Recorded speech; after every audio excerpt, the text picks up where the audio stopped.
Jackie, pourquoi fais-tu tes cascades toi-même dans tes films? Oh, en fait, j'étais cascadeur avant d'être comédien. Quand on regardait une scène avec des bagarres ou toutes sortes de cascades, je voyais souvent les spectateurs applaudir. Alors je me tournais vers mes amis et je leur disais « Eh là, les cascades, c'était moi !» Ensuite, je me suis promis que le jour où je deviendrai une star, où je ferai mes cascades tout seul, je me retournerai pour qu'on sache que c'est moi et pas la doublure. Il y a aussi que j'aimerais pouvoir dire un jour à mes enfants et mes petits-enfants « Regardez, regardez, c'est votre père. Regardez, c'est votre grand-père. » Et puis je crois que surtout, j'adore ça. Dis, Jackie. Ouais? Est-ce que tu as peur au moment de faire une cascade? Ouais, bien sûr. À chaque fois, j'ai le trac et mon cœur se met à battre. Boum, boum, boum, boum. Sauter d'un toit d'un bâtiment à l'autre, bondir sur une moto, lancer à fond, atterrir sur une voiture, se relever, tout ça en un plan. Ah, je suis déjanté, mais je ne suis pas stupide. Je sais où je vais, je connais mes limites, c'est tout. Boum, boum, boum, boum. Bien sûr que j'ai peur, je ne suis pas Superman. J'adore ça, j'adore l'action. Et ce qui est génial, c'est de voir les réactions des spectateurs. Ouais! Je me dis que ça vaut le coup. Jackie, quelle est ta couleur préférée? Ma couleur préférée? Le blanc, le bleu ciel, le vert. Les couleurs les plus simples possibles. Quand je vois un ciel bleu ou tout blanc, je trouve ça magnifique. Parfois, dans les films, je porte du rouge, du marron, du violet, du rose. Ce n'est pas que j'aime, je préfère le blanc. Le blanc rend les hommes plus calmes. On se sent comme un gentleman. Agréable, gentil et élégant. But now we come to a period that I call the battle for identity. Lies my grandma told me. Yeah, superstitious devices. Lies my grandma told me. What? Urban mythological rules. Bubble mice, yeah. Salut les kids et bienvenue dans En attendant Godard, saison 17, épisode 23. Cette semaine émission Inertie, reprise et virevolte. Et le sort et les dés maintenant sont jetés, car le printemps bientôt sera déjà passé. Un peu plus de chaque jour, l'ordre est bouleversé.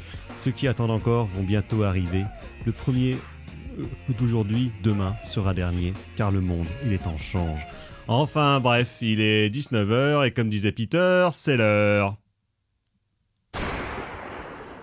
Eh oui, vous êtes bien dans En attendant Godard, l'émission de cinéma qui est mieux que les autres. Et donc, vous l'aurez peut-être compris via cette citation d'une chanson de Hugo Frey. De Bob Dylan, réinterprétée lamentablement par Hugo Frey dans son album. Ils sont très potes, hein. Oui, Frey Sings the... Enfin...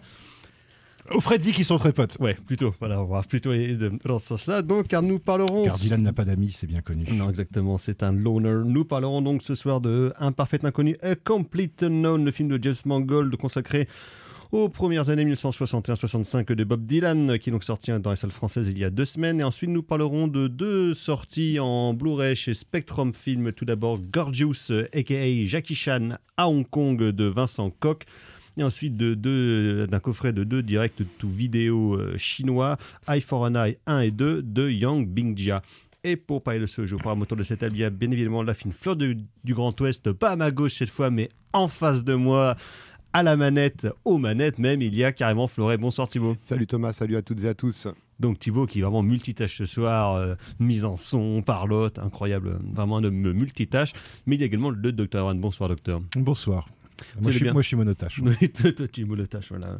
Parce que monomaniaque. Donc voilà, ce sont les forces en présence. Nous retrouverons Margot la semaine prochaine, mais nous perdrons Thibaut.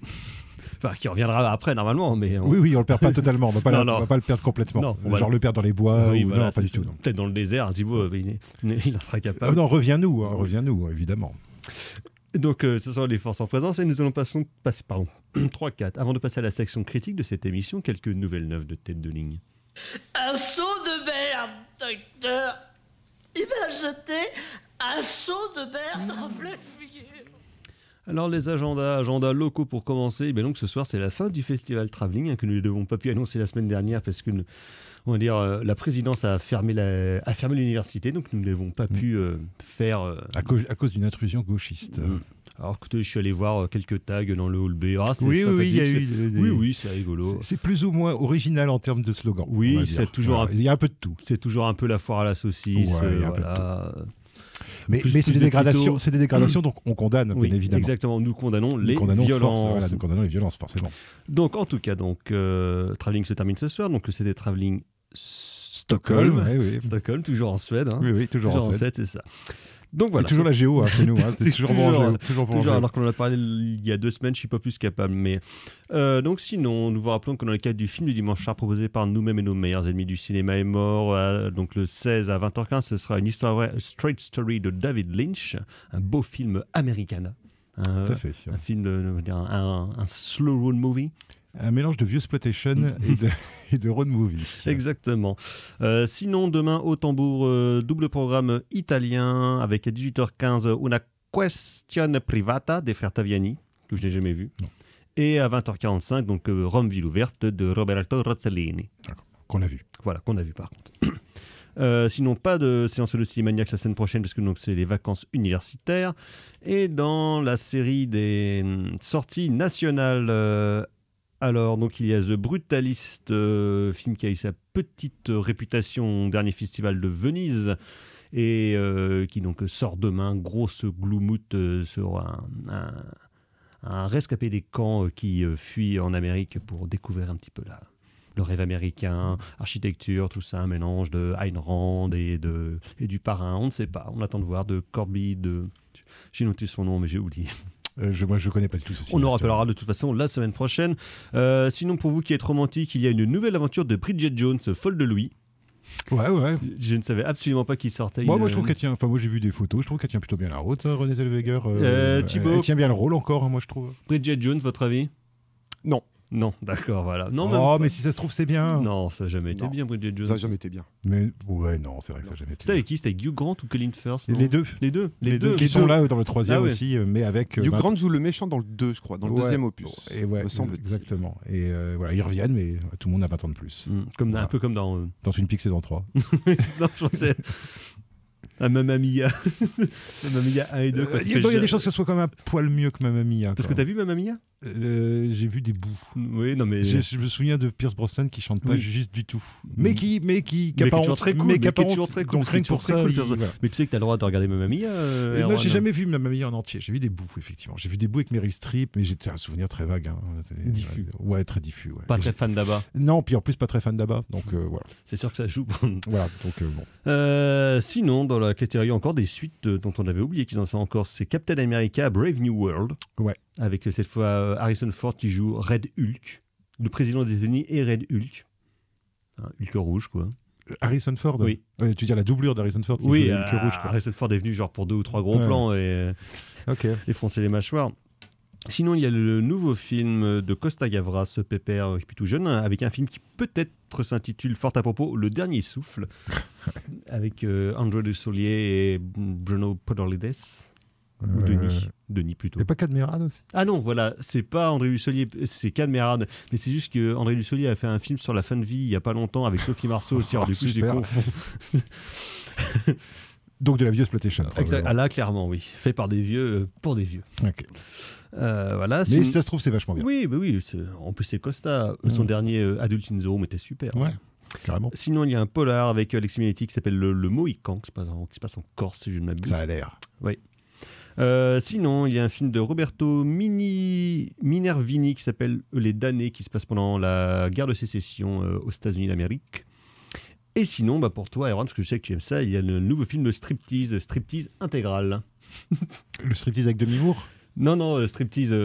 Ah oui, d'accord, Striptease, la série, tu veux dire. Oui, la série. Donc là, oui. ils ont retourné des trucs et... C'est la fin de la trilogie. Après, Ni juge ni soumis. Voilà. Et puis le truc sur la frite. Oui, poulet frites. Poulet frites. C'est ça, exactement. Ouais. Donc voilà, qui sort demain au cinéma, Striptease intégral. Donc nous reparlerons normalement de The Brutalist demain et de la semaine prochaine et du dernier Steven Soderbergh, Presence, je pense l'accent, qui est sorti en salle la semaine dernière. Enfin bref, nous allons passer à la section critique de cette émission en parlant modestement du plus grand artiste du XXe siècle. No, I mean like people that's having injustices done to them. Like women and midgets and such. I mean, it's 1966, Darlene. And baby, I'm feeling it. I know. The 60s are an important and exciting time. Aren't they? It's like there's something happening here. And what it is ain't exactly obvious. I have to try to help people with my music.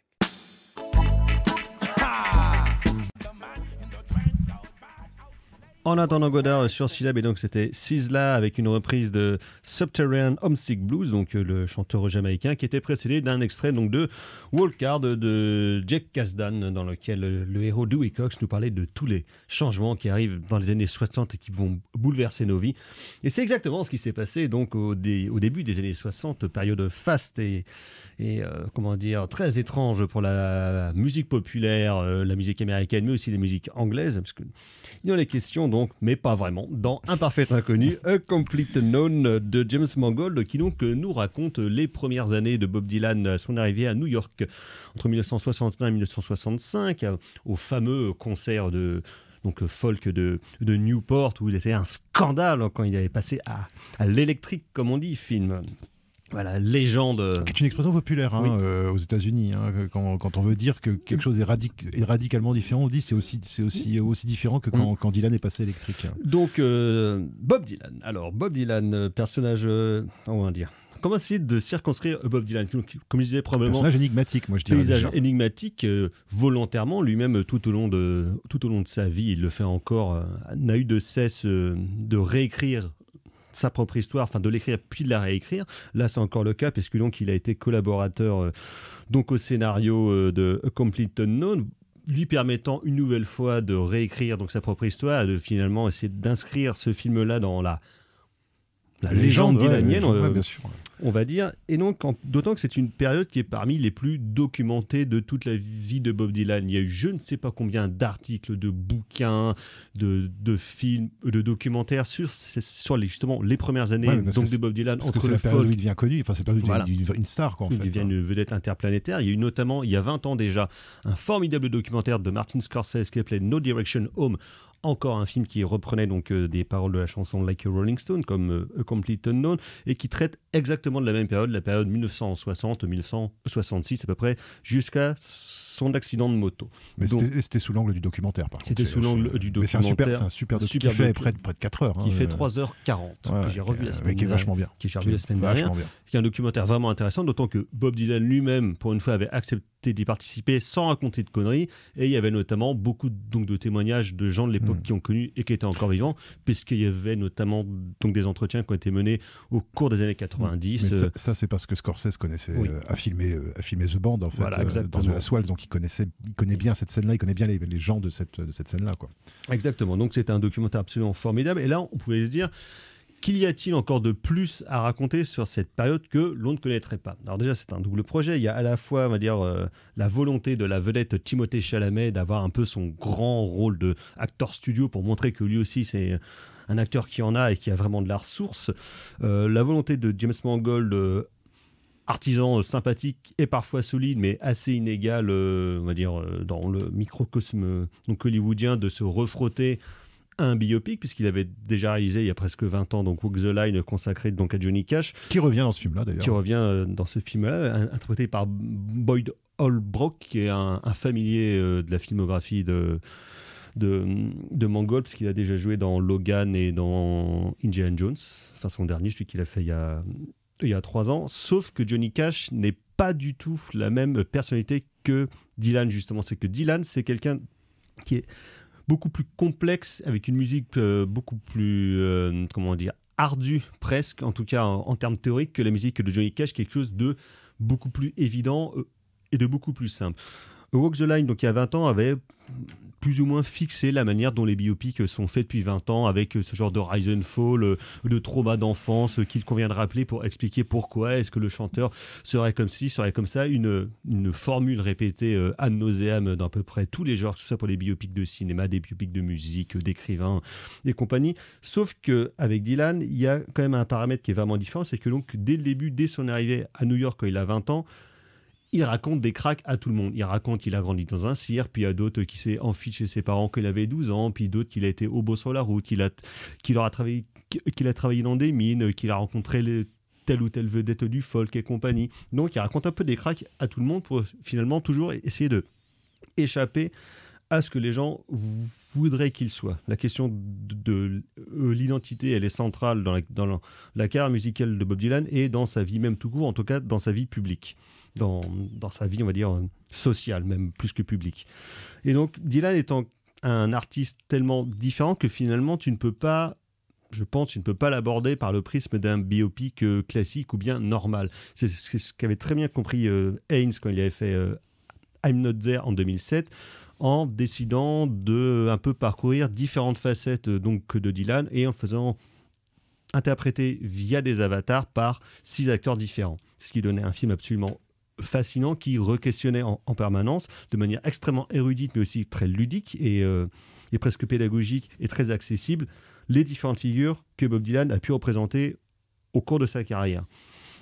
Là, finalement, je trouve qu'en investissant une forme extrêmement classique, extrêmement balisée, très propre finalement, qui est justement assez propre donc, à ce sous-genre qui est le biopic, je trouve que finalement Mangold en fait un film assez fade sur une personnalité beaucoup plus complexe que ce que le film ne pourrait laisser penser.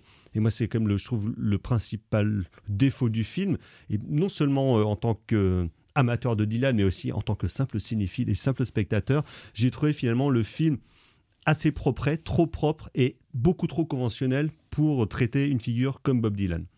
Erwan, alors que toi, tu as plutôt bien apprécié le film. Moi, je n'ai pas trouvé le film désagréable. Moi, je ne suis pas forcément un fanatique, justement, de cette forme de biopic très classique. Voilà, moi, il y a des. Après, moi, je connais Dylan, mais un peu de loin, je dois avouer. Je connais son importance musicale et tout, mais c'est vrai que j'ai pas forcément grandi avec Dylan. Je suis pas forcément un mec c'est un mec que j'ai découvert vraiment sur le tard, quoi, en fait, musicalement, on va dire, quoi. Donc, c'est vrai que sa vie aussi, moi, finalement, je connais 2-3 trucs, mais là aussi de loin, en fait. Donc, pour finalement quelqu'un comme moi qui connaît vaguement les trucs, je trouve que le film est plutôt clair, en fait, dans son Moi, en fait, c'est un peu mon interrogation que je me demande à qui est-ce que ça s'adresse pour aux gens comme moi, je pense. Je veux dire, parce que pour les fans de Dylan, clairement, tu vas dire non, parce que c'est du révisionnisme baroque, mais via le prisme d'une fiche Wikipédia où les événements seront un petit peu déroulés. Et en même temps, pour les néophytes total qui, en gros, seraient des jeunes de 20 ans qui viendraient juste voir un film avec Timothée Chalamet, ça me paraît à la fois pas très clair parce que ça ne raconte finalement pas grand-chose sur le personnage et sur l'époque elle-même et les soubresauts. Ça raconte plus de choses sur l'époque que sur Dylan. Pas trop, moi je trouve que... Moi je trouve que je trouve que ça passe un peu à côté. Il y a des éléments qui sont lancés comme la querelle entre les anciens puis les modernes, donc on va dire... Pete Seeger et Alan Lomax d'un côté et puis Bob Dylan de l'autre, quoi. Les gatekeepers du folk à l'ancienne avec les collecteurs, notamment donc Lomax qui est un très très grand collecteur qui est un peu maltraité, moi je trouve, d'ailleurs, dans le film. Je trouve qu'il est un peu qui passe pour un connard, qui passe vraiment pour un sale connard, alors qu'en fait c'est un mec vraiment c'est un mec qui, à mon avis aussi sur le plan du patrimoine musical, c'est un mec qui est hyper important dans l'histoire musicale américaine, quoi. Et Pete Seeger qui, pour le coup, contrairement à bien des fois, je trouve plutôt pas trop maltraité et même relativement touchant, je trouve. Interprété par Edward Norton. Exactement. C'est très bien, moi je trouve. Et donc un peu l'explosion qu'aurait été Dylan, qui à la fois en voulant échapper à tout ce qu'on voulait qu'il soit et en passant à d'autres styles de musique, enfin pas à d'autres styles, mais en tout cas en creusant encore plus son travail d'archiviste en fait qu'il fait depuis ses débuts, justement, qui était, on va dire. Après, je te laisse la parole, mais qui en gros part vraiment des origines du folk, de la country, des choses qui l'intéressent, donc du Woody Guthrie, du Led Belly, ce genre de musique qui est relativement simple, une guitare et puis un chanteur.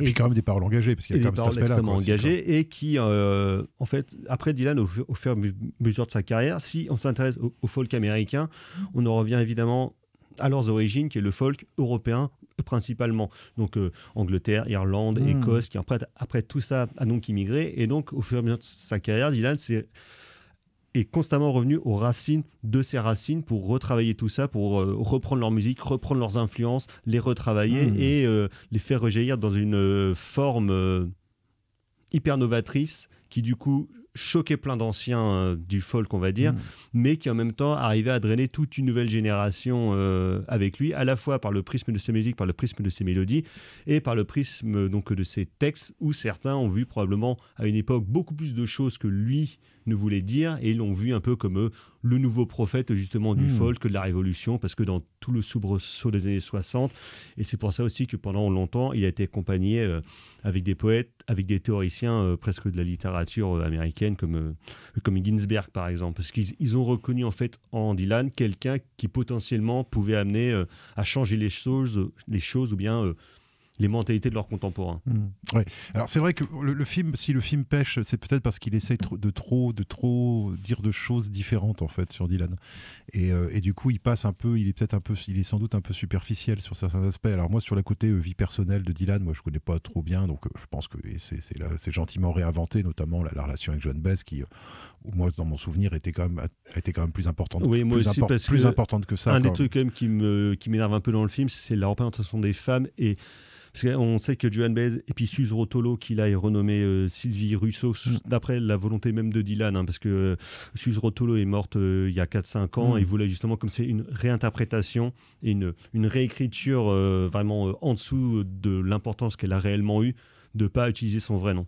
Et donc effectivement, je trouve que la représentation des femmes de Baez et puis de Rotolo, je trouve ça quand même assez lamentable. Elles sont bien incarnées par les actrices, c'est pas le problème. Elles sont très bien jouées, c'est pas le problème, mais c'est vraiment... Timothée Chalamet, moi je trouve, se débrouille bien. Alors, on va revenir moi j'ai trouvé qu'il se débrouillait bien. En tout cas, sur les deux personnages, donc des femmes principales, y compris la femme de Pete Seeger, c'est vraiment mis en dessous, où finalement, toutes les femmes, et comme à peu près tous les gens que croise Bob Dylan, sont juste des gens qui sont fascinés par ce génie. Et tout va être une question de regard, mais qui manque de point de vue, qui pour moi manque de point de vue. Alors, ce qu'il y a aussi, c'est que justement, moi je pense que peut-être que l'angle du film l'angle le plus intéressant ça aurait été d'adopter justement cette histoire de débat musical autour de la folk et de la pop, et autour justement de la musique indépendante et de la musique commerciale, de la musique engagée, de la musique mainstream, etc., qui moi je trouve est un débat assez fondamental au début des années 60, parce que c'est la pop qui va l'emporter à la fin sur la folk.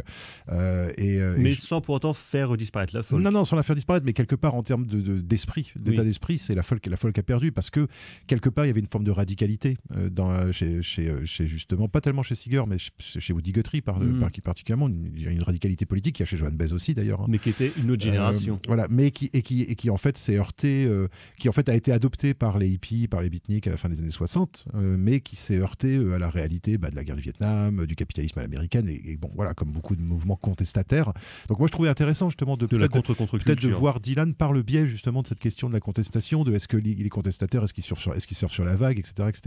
Mais comme le film essaye de faire un petit peu tout en même temps, c'est-à-dire nous raconter à la fois l'Amérique des années 60, mais par exemple il y a très peu de références au Vietnam par exemple dans ce film. Il y a quelques flash télé, on voit la mort de Kennedy. Voilà, on sait pas trop quel impact ça peut avoir sur lui, tout ça, sauf la scène justement pendant la crise des missiles de Cuba, qui je trouvais pas mal.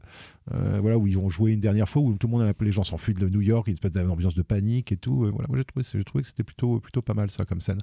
Mais voilà, et bon, moi je sais que j'ai trouvé ça s'arrange un peu au fur et à mesure du film, et notamment je trouvais qu'il y avait un hors-champ qui était le hors-champ de la musique noire américaine, et la folk et la musique noire américaine, ça partage quand même beaucoup de choses, la country, la folk et le blues.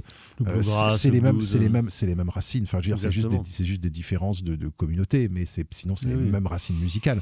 Entre les rednecks des Appalaches, donc voilà, et les anciens esclaves du Sud. Donc là aussi, en fait, ça vient par petits. En fait, on a l'impression que ça picore, en fait, c'est-à-dire ça vient par petites touches, et on se dit j'aimerais bien en savoir plus sur ce sujet-là, puis finalement on ne sait pas. Alors après, parce que c'est vrai que autant, vu que c'est quand même un pur film de fiction, le but n'est pas de apprendre des choses, on va dire, sur le parcours de Dylan, mais normalement tu le remets en perspective dans son contexte général pour essayer justement de comprendre au moins l'importance ou l'aura qu'il a pu avoir, et pourquoi est-ce que ça a été un tel marqueur pour ses contemporains. Et puis le truc, c'est que tu n'apprends pas grand-chose sur le processus créatif lui-même.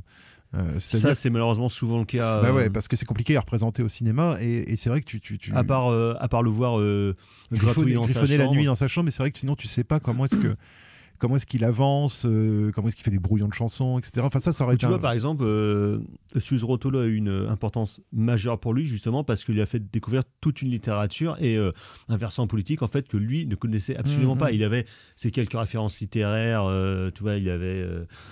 il avait Soro, il avait Kerouac, un peu comme tous les jeunes de sa génération, mais elle, en fait, l'a ouvert à une littérature européenne, notamment beaucoup parce qu'elle est plus large. Beaucoup plus engagée que lui. Beaucoup plus engagée que lui. Donc, et bon, voilà, c'est vrai que c'est un film, qui, voilà, dont le classicisme, effectivement, moi, je pense, risque de laisser effectivement les fans de Dylan sur le chemin. Pour les néophytes, je pense que le film passe quand même, parce qu'il y a quand même, moi, je trouve qu'il y a quand même, d'une part, une reconstitution, moi, que j'ai trouvé plutôt honnête en termes de décor, voilà, visuellement. À ce prix-là, oui, j'y compte bien. Et puis, moi, même si je trouve que le festival de Newport, ça fait sacrément chipouille. Ouais, c'est un peu chipouille, ça fait un peu old school, ouais. Mais je pense que c'était plus gros que ça. Après, il faut bien penser qu'à Newport, il y a aussi il y a aussi le festival de jazz, qui était, dans mon souvenir, beaucoup plus important et qui existait. Donc on avait parlé ici il y a 1 ou 2 ans, il y avait un documentaire. Et qui a occasionné tout un tas de débats justement sur la musique noire récupérée par les blancs, transformée en quelque chose de commercial, etc. Donc ces débats-là, B.B. King notamment. Enfin voilà, il y a toute une histoire aussi justement avec les traîtres et avec les purs et les traîtres, quoi. Voilà, et qui est un truc qui est vraiment très début des années 60. Armstrong qui est vraiment vu comme un traître, comme un jazzman pour blanc. Voilà, exactement. Alors que bon, voilà, aujourd'hui tout ça, la poussière est un petit peu retombée, quoi. Et voilà, c'est vrai que tout ce côté jazz, tout ce côté musique black, moi j'aurais bien aimé que ça soit un peu plus évoqué, mais bon. Voilà, donc en plus, on sait quand même l'importance qu'elle a eu dans la carrière de Dylan. Exactement. Et voilà, mais par contre, moi je reconnais que moi j'ai trouvé que l'interprétation des acteurs et des actrices était tout à fait correcte. Et j'ai quand même apprécié, et c'est ce que j'avais apprécié aussi dans Walk the Line, c'est que les morceaux soient enregistrés live et que ce soit les acteurs qui chantent, quoi. Oui, alors ça. Mais parce que le son des prises live, moi je trouve que ça s'entend que c'est des prises live. C'est-à-dire qu'en fait, au début, je me suis dit. Premier morceau, deuxième morceau, je me suis dit, est-ce que c'est du playback? Et puis en fait, tu vois, Bob Dylan, on a tous les masters, des trucs quasiment. Ouais. Et en fait, plus ça avançait, plus je me disais, mais elles sont pas mal quand même. Je trouve que le film redécollait en fait dès qu'il y avait une scène live. Et il y en a quand même pas mal. Oui, elles sont pas mal, elles sont pas trop mal filmées, mais justement sur le fait que c'est eux qui chantent, notamment quand c'est Timothée Chalamet qui, malgré toute sa bonne volonté, mais ça reste une incarnation. Ça reste en fait pour moi, ça sonne presque comme un pastiche en fait de Dylan, parce alors que moi j'ai pas vraiment qu'il y a un truc moi j'ai pas ressenti ça. Moi j'ai trouvé que Chalamet, que je connais qu'un acteur que je connais pas bien, pour lequel j'ai pas forcément une admiration sans borne. J'ai rien contre ce brave garçon, mais j'ai aucun affect pour lui. Voilà, moi j'ai trouvé qu'il s'en sortait pas trop mal. Alors moi ce qui m'a beaucoup perturbé, c'est qu'à partir de 1965, donc il commence vraiment à être une vedette et compagnie, il a parti de me faire penser à Vincent Lacoste. Mais vraiment, c'est vrai qu'il y a un petit côté Vincent Lacoste, genre dans le Skylab, tu sais, avec le peigne dans le slip et compagnie, mais je ne voyais que ça. Il y a un petit côté Vincent Lacoste, effectivement. Effectivement, tu sens qu'il essaye, qu'il est bien concerné, qu'il bide un peu. Un petit gag intérieur au film que moi j'ai bien aimé, c'est le fait qu'on n'arrête pas de lui demander de jouer Tambourine Man et qu'on n'entend pas la chanson de tout le film, sauf au générique de fin. Ça m'a fait rigoler un peu quand même. Voilà. Mais après, voilà. Après, moi, j'ai pas passé je me suis pas emmerdé, j'ai pas passé un mauvais moment. Enfin, je trouve pas que ça soit raté comme certains biopics que j'ai vu. Je me souviens du Ray Charles de Taylor Hackford. Oscar, c'est un rôle Oscar. Je m'étais ennuyé, mon Dieu, Et puis alors là, ça en rajoutait des. Ça tartinait sur le pathos, sur mon Dieu, mais je suis aveugle et je suis noir et c'est horrible. Et ça en faisait too much, en fait, c'était too much. Et là aussi, t'en prenais rien du tout sur comment ce mec-là, il fait de la musique. Quoi, voilà. C'est ça le problème toujours dans les biopics musicaux, c'est comment est-ce que tu filmes la création musicale. En gros, c'est pas simple. À moins de montrer un mec qui fait des arpèges pendant des heures. D'autant qu'en plus, il y a un truc avec Diane. À la fois, c'est une véritable éponge de toute la culture populaire américaine, on va dire, mais en même temps, pour le coup, c'est véritablement un vrai génie qui pouvait te pondre, mais en un an, il a sorti 3 chefs-d'œuvre d'affilée, des trucs de dingue, hyper variés. C'est un bon songwriter, de toute façon. Extrêmement différent, mais qui du coup, là, dans le processus, en fait, la seule manière que Mangold trouve de montrer que Dylan est un pur génie et quelqu'un de improbable, en fait, dans le microcosme new-yorkais de l'époque, comme je disais tout à l'heure, c'est uniquement par le regard des autres, qui le regardent tous d'une manière... et ça pareil, ça aurait pu être un axe aussi, ce rapport à la célébrité. Il y a des scènes, tu vois, la scène où il va écouter de la musique irlandaise dans un bar et en fait le concert est interrompu parce qu'il y a et avec cette dimension, ce côté, ça c'est peut-être un aspect que moi j'aurais bien aimé voir peut-être plus développé dans le film, c'est cet aspect presque religieux en fait de la folk. Ce côté, les gens, cette génération qui a besoin d'avoir des prophètes justement. Et pour moi, il y avait presque un truc presque satirique à faire là-dessus, justement, une réflexion sur ce fait que ces gens qui sont dans la contre-culture restent quand même des Américains qui sont quand même dans une vision messianique du monde, en fait. Exactement, parce que Pete Seeger, finalement, quand il voit Bob Dylan, t'as un peu l'impression qu'il voit le Christ et que lui, c'est Jean-Baptiste, finalement, qui va être... il a vu Dylan, c'est le mec qui va apporter le véritable changement. Tous les espoirs de la scène folk. Et toute la scène où Dylan chante pour la première fois à Newport, The Times They Are Changing, justement, ça ne passe que par là, par le regard de Pete Seeger qui a en gros a vu la lumière, quoi. You see the light. Ouais, mais justement, ça aurait été intéressant parce que justement, là, une chanson comme The Time They Are Changing, je veux dire, quelque part, il y a une forme d'honnêteté quelque part dans cette chanson. C'est une chanson de dire, les vieux, poussez-vous, parce que moi, je vais. Et donc, quelque part, là aussi, il y aurait eu un truc intéressant à faire. Comment est-ce que justement ce monde de la folk finalement ne comprend pas ce que Dylan est en train de lui dire, qui est en train de lui dire de toute façon je vais pas faire de la folk toute ma vie quelque part, et que de toute façon et que la folk je ne serai pas le seul, voilà, et que la folk n'est qu'un tremplin finalement pour aller faire après un autre truc qui est mon truc à moi, quoi. Et le fait de passer électrique, c'est vrai quand on y repense maintenant, je veux dire, la violence des réactions du public par rapport à ça, et là on en montre, mais quand dans le documentaire de Scorsese tu vois à quel point c'est violent, lors de sa tournée anglaise dans le film de Pennebaker, Don't Look Back, où c'est là qu'il est traité de Judas par les manques du public et compagnie. En plus à l'époque, Dylan il est surcramé parce que la tournée ça l'a flingué total.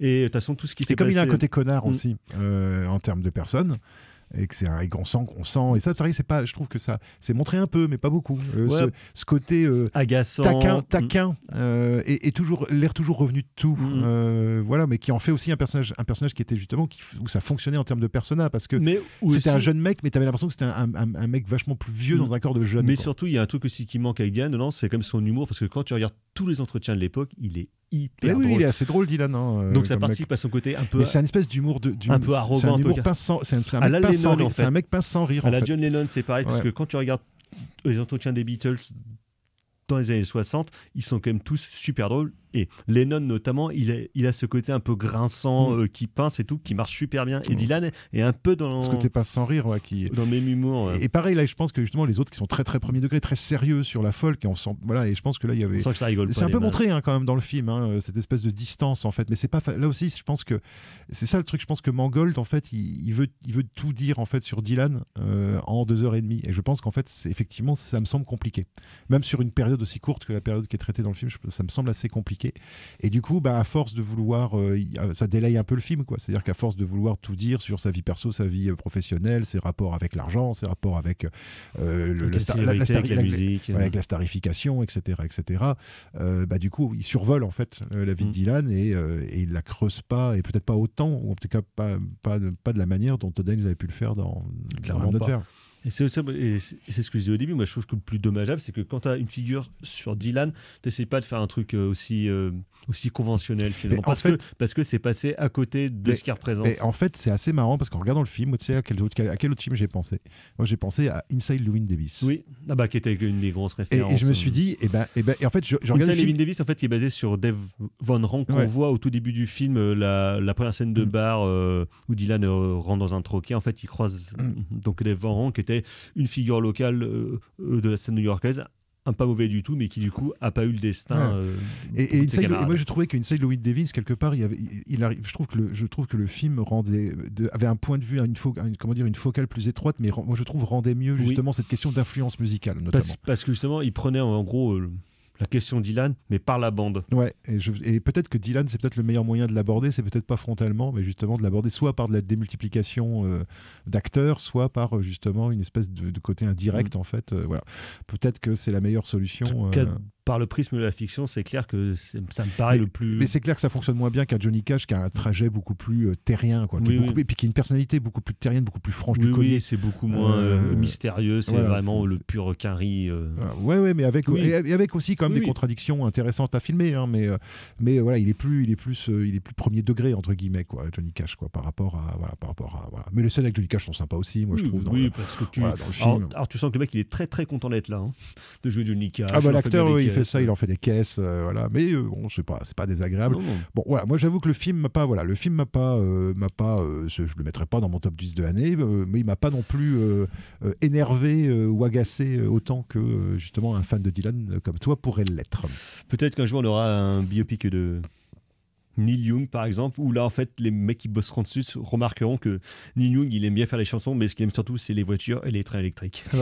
Ouais, alors quoi qu'il y aurait une histoire à faire sur Neil Young. Ah oui, mais l'histoire de l'éducation de ses enfants par exemple, où il a merdé, mais grave, parce qu'il les a moitié envoyés dans des trucs moitié sectaires et tout. Enfin, il s'en est expliqué depuis, hein, mais comme plein de mecs des années 70 où tout le monde était sous drogue, et des mecs comme Möbius et tout ça, en fait, qui ont des moments dans leur vie hyper limite, quoi, quand même, hyper limite. C'est plus que limite. Möbius, c'était la secte, hein, quand même, quoi. C'était et là il y aurait des trucs intéressants à raconter justement sur comment des grands créateurs peuvent se laisser finalement berner aussi par justement cette vision messianique, mystique en fait de l'art et qui appartient vraiment à cette époque-là, quoi. Exactement, donc c'est Un Parfait Inconnu, A Complete Unknown de James Mangold, encore actuellement dans vos salles. On va continuer encore à écouter des reprises de Dylan, et donc Erwan, tu parlais d'Homme en tambourin, c'est exactement ce qu'on va écouter par les oiseaux.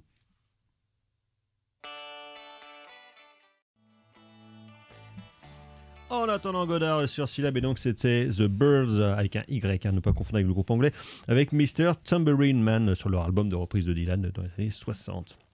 Nous allons passer à toute autre chose avec deux films de Pif Paf, un hongkongais de 1999 et deux chinois de 2023. Tout récent, ouais. Tout récent, donc on va commencer par Gorgeous, plus connu en France sous le nom de Jackie Chan à Hong Kong, titre complètement con, qui était un peu comme si comme le rappelle Arnaud Lanuc dans les bonus, comme si on disait Louis de Funès à Saint-Tropez. Oui, mais parce que c'est l'époque où il y avait Jackie Chan dans le Bronx. Exactement. Voilà, son premier film américain. Donc tous les Chan de l'époque s'appellent Jackie Chan à quelque part. Et donc là était quelques temps après justement Jackie Chan à Hong Kong, qui était 1995 si je ne m'abuse, je crois que c'est ça, avec sa superbe chanson Kung Fu interprétée par H. Et donc Gorgeous, là, Jackie revient un peu de ses USA avant de retourner faire ses merdes comme les Rush Hour ou bien le Smoking et compagnie, mais donc là il revient à HK pour essayer un peu de changer son braquet d'épaule, changer un petit peu son image, ne plus être que le monsieur pif paf pouf, mais montrer un petit peu une autre facette de sa personnalité pour lui aussi montrer que c'est un acteur comme tous les autres acteurs hongkongais, et montrer aussi que lui peut être romantique.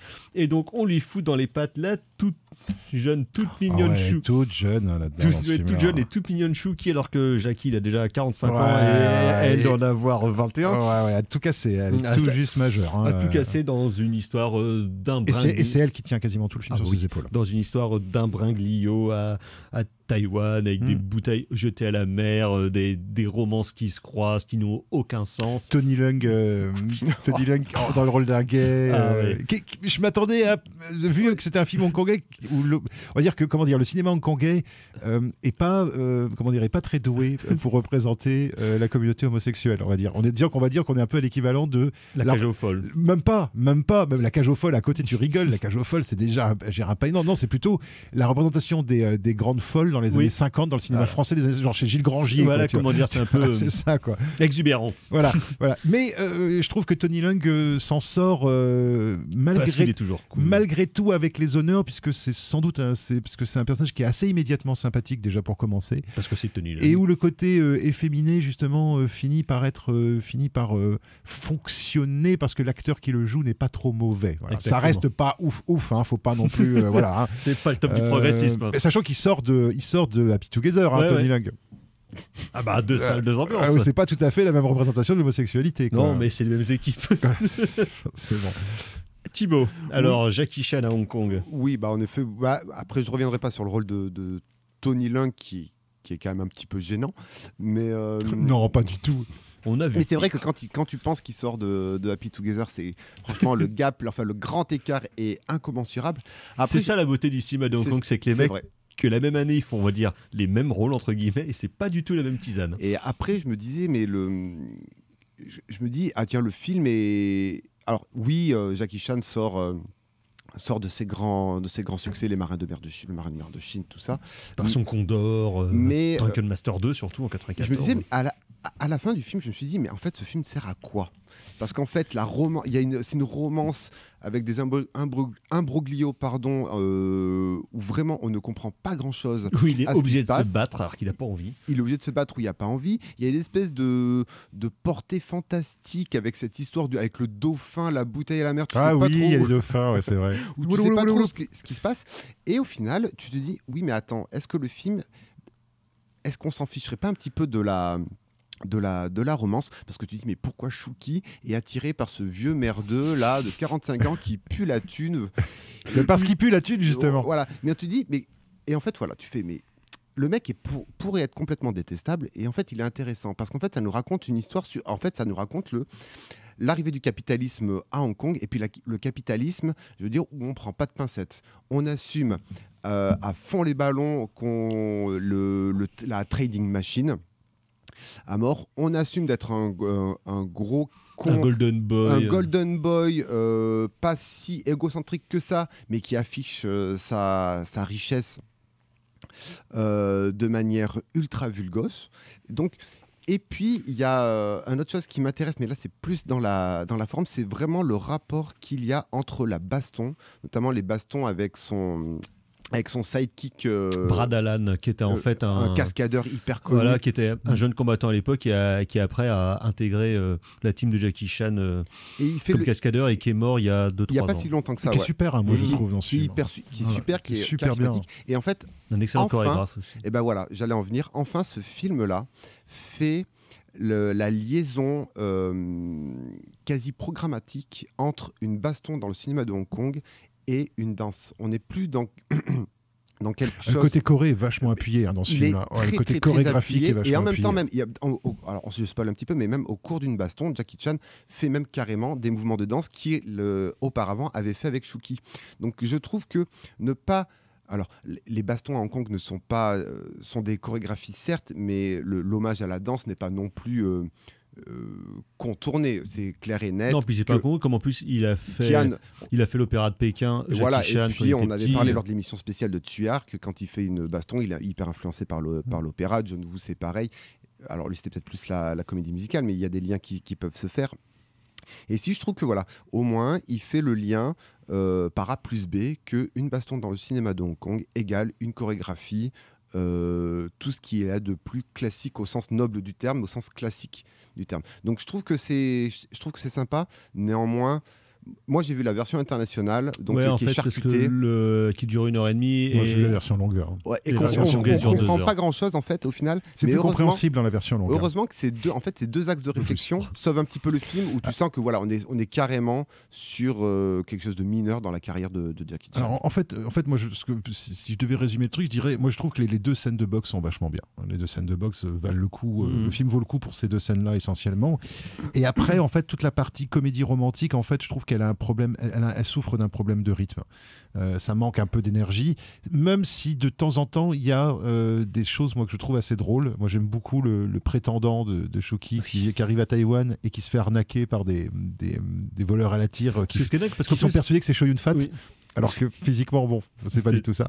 Et moi, j'aime beaucoup le personnage du méchant. Parce qu'en plus, dans les scènes de pure comédie, Jackie Chan, il est hyper bon parce qu'il a montré plein de fois dans le film. Mais c'est pas tellement lui, c'est vraiment Chouki qui porte le film, qui s'occupe de la partie comédie. Et j'aime bien le méchant. Le méchant qui est méchant, oui, mais qui veut pas faire de mal à Jackie Chan. Donc il est emmerdé parce qu'il faut l'humilier. Mais il faut pas le tuer, il faut pas le blesser. Enfin voilà, il faut pas trop lui faire mal parce que c'est un ancien pote et ça j'ai trouvé ça plutôt pas mal aussi c'est touchant. Voilà, comme façon de faire un méchant. Je trouve que ça change un petit peu du méchant cruel habituel.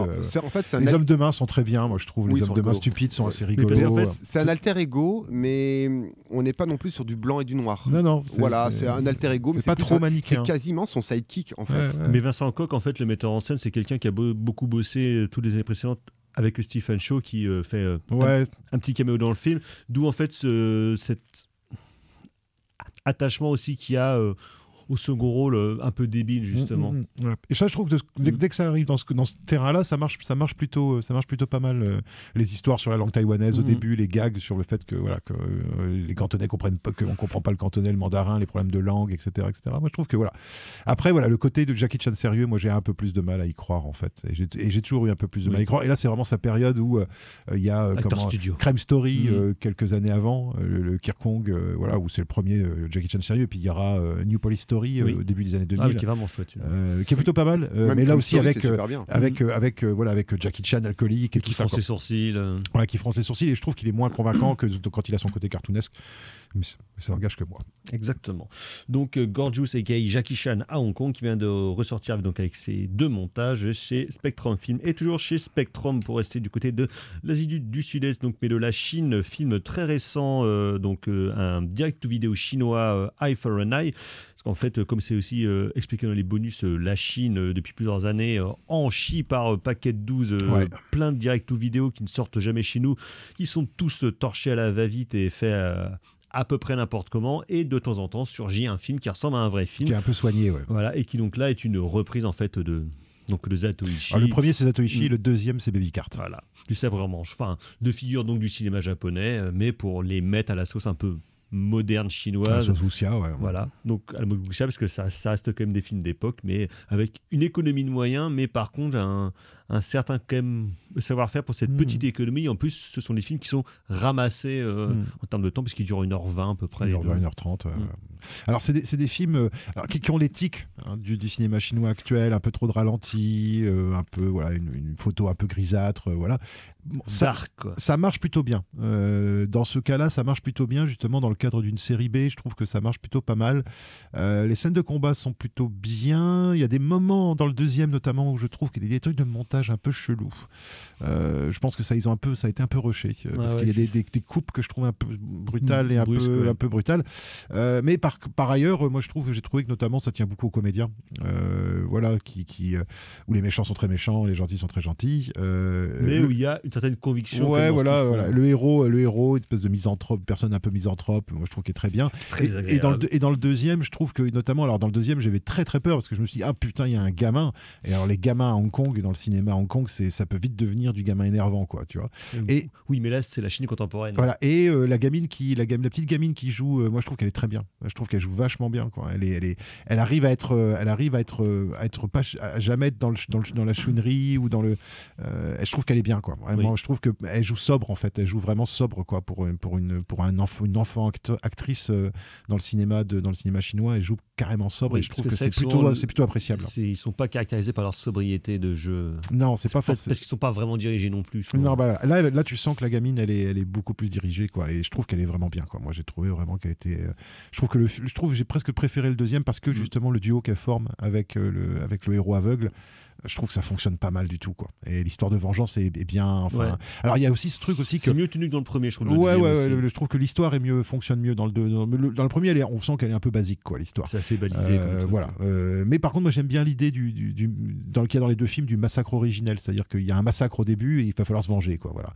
Et j'aime bien le fait que les méchants sont des espèces de méchants un peu précieux, un peu aristocratiques, et un peu ennuyés, en fait. C'est-à-dire, on a l'impression que c'est des mecs qui s'ennuient, en fait, et qui tuent, sont méchants parce et ils tuent par ennui, en fait. Et ça, j'ai trouvé ça pas mal aussi. C'est pas du méchant ricanant, c'est une espèce de méchant un peu détaché, voilà. Et j'ai trouvé, voilà, moi, c'est pas désagréable du tout. Hein, voilà, un peu chargé en tic de réalisation. Mais c'est un drame de tous les direct vidéo modernes, que ce soit en Chine ou ailleurs. Mais pour un direct vidéo, je trouve que c'est tout à fait. Moi, j'ai trouvé ça tout à fait honnête. Donc voilà, coffret Eye for an Eye 1 et 2, réalisé par Yang Bingjia, disponible. Je crois que c'est son premier film, hein, Eye for an Eye. Je crois que c'est un jeune. Donc il y a ça aussi, hein, c'est un jeune cinéaste. Donc à voir après ce qu'il va faire, mais bon, il y a peut-être éventuellement de la ressource. Ça surnage. Il y a peut-être de la ressource là-dedans. Voilà, il sera probablement engagé pour faire des films de guerre propagandistes dégueulasses prochainement. Bien sûr. Donc voilà, les 2 films Gorgeous et Eye for an Eye sont sortis chez Spectrum Film. On va passer au coup de cœur. C'est de la merde. C'est de la merde. Je voudrais que tout le monde s'imprègne. Merde. Tout le monde s'imprègne de cette. C'est vraiment la plus grande merde des merdes. Alors, les coups de cœur, docteur, un film qui donc se déroule dans un pays du Nord, dont la capitale est Stockholm. Un pays du Nord, voilà, dont on a un peu parlé cette semaine. Donc effectivement, oui, je me suis pas trop cassé la tête. Ça va être un film que j'ai vu à Travelling. Et ça sera donc une histoire d'amour suédoise de Roy Andersson. Donc, premier film de ce réalisateur qui est plutôt connu pour son cinéma un peu son cinéma carrément surréaliste. Oui. Voilà, Chanson du deuxième étage, Un oiseau sur la branche, Philosopher sur l'existence, etc. Nous les vivants. Nous les vivants, Pour l'éternité, voilà. Un réalisateur assez rare, qui n'a pas réalisé beaucoup de films, et surtout un réalisateur qui a une vie très bizarre, puisqu'en fait, entre son premier film qui date de 70 et Chanson du deuxième étage, il y a quasiment 15 ans, 20 ans d'interruption, où il a fait que de la pub, et où il change radicalement de style quand il revient au cinéma, ça c'est assez intéressant. Et le film, en fait, c'est une histoire d'amour entre adolescents. Alors, c'est Mimi comme tout. Un des plus beaux chants contre chants qui me pu donner de voir. Ouais, l'introduction entre ce jeune homme et cette jeune femme est absolument bouleversante, lumineuse, naïve. C'est mignon et c'est bien vu. Les gens qui se cherchent du regard. Et on en vient à espérer justement que ça se passe bien pour eux. Et puis il y a tout cet arrière-plan avec les parents. Et c'est là qu'on commence déjà à retrouver un peu le côté absurde d'Anderson, avec notamment une scène finale dans le brouillard, moi que j'ai trouvé vachement bien. Enfin voilà, le film est voilà, les deux acteurs principaux sont super. On croit carrément à leur histoire d'amour et ils sont mimi comme tout. Ça faisait longtemps que j'avais pas vu un film sur l'adolescence où justement j'étais avec les adolescents en disant ah ouais, c'est cool, aimez-vous, c'est vachement bien. Voilà. Et c'était super film. Merci docteur. Carrément Fleuret. Alors moi ça va être Blue Steel de Catherine Bigelow, peut-être le plus grand rôle de la carrière de Jamie Lee Curtis, mais surtout une représentation de la violence américaine comme c'est pas permis, entre flingue, masculinisme et Wall Street. Et à la revoyure, au final, je me demande si ce n'est pas un brouillon pour Zero Dark 30. Oh, très bien, merci. Alors moi, donc, ce sera revoir Walkard, que j'ai revu après A Complete Unknown, c'était quand même vachement mieux. Et sinon, pour rester dans le rayon musique, un documentaire belge de 2020 qui s'appelle In a Silent Way, réalisé par Gwenaël Brees, qui en fait nous raconte un peu son parcours pour retracer les deux derniers albums de Tok Tok, donc dans les années 80, quand ils quittent un peu leur virage, leur côté synth-pop pour aller vers les choses beaucoup plus expérimentales et étranges. Et donc, c'est retrouver tous les membres du groupe pour parler un peu de cette peur de leur vie et surtout la quête pour retrouver Mark Hollis, donc le chanteur du groupe qui ne parlait plus à personne. Il vivait en reclus donc, dans sa maison avec son épouse. Très beau documentaire avec une forme aussi très intéressante et une musique originale absolument superbe. Donc voilà, merci Thibaut à la mise en son de cette émission, merci docteur. Pas trop de pain encore. Non, ça va très bien. On se retrouve la semaine prochaine, prochaine émission, prochaine édition. Ah ciao, bonsoir. Salut.